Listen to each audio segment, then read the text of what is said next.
Well, thank you very much, Excellency, for those kind remarks that you have just made. Yes, indeed. When we met along the margins of United Nations General Assembly, we agreed to start having cooperation. It was a quick one because I invited my counterpart to Lesotho.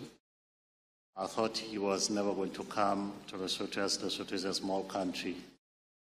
But inside a weekend or two, he was in the country. That is when we started agreeing on areas of cooperation. And he left a draft agreements, which he said, look on them and let's see how we can cooperate. We've been having cooperation for slightly over 10 years now, cutting since the time of Yugoslavia, which is Kosovo is a beneficiary, is a true beneficiary of Yugoslavia, where most of Lesotho attended education of higher learning here in Serbia during the time of Yugoslavia. That was a communist then. It's now socialist republic now.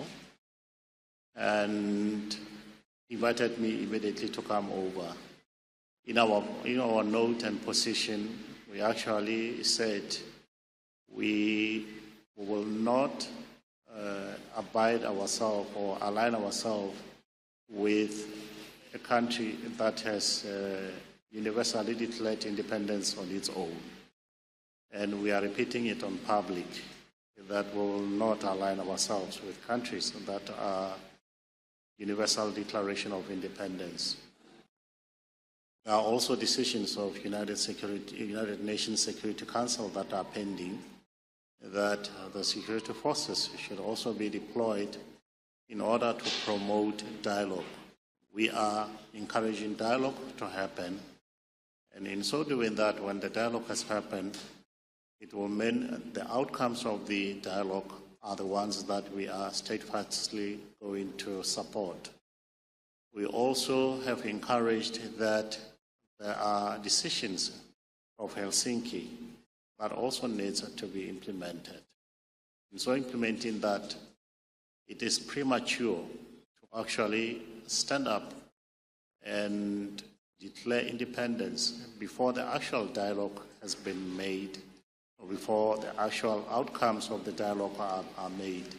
So this is our firm position as a country, and in our note, that is a legitimate note that we made, and we are publicly saying we will stand and support Kosovo and Serbia in all endeavors to ensure that there is peace within the region, in ensuring that there's dialogue, and with that dialogue we'll go ahead.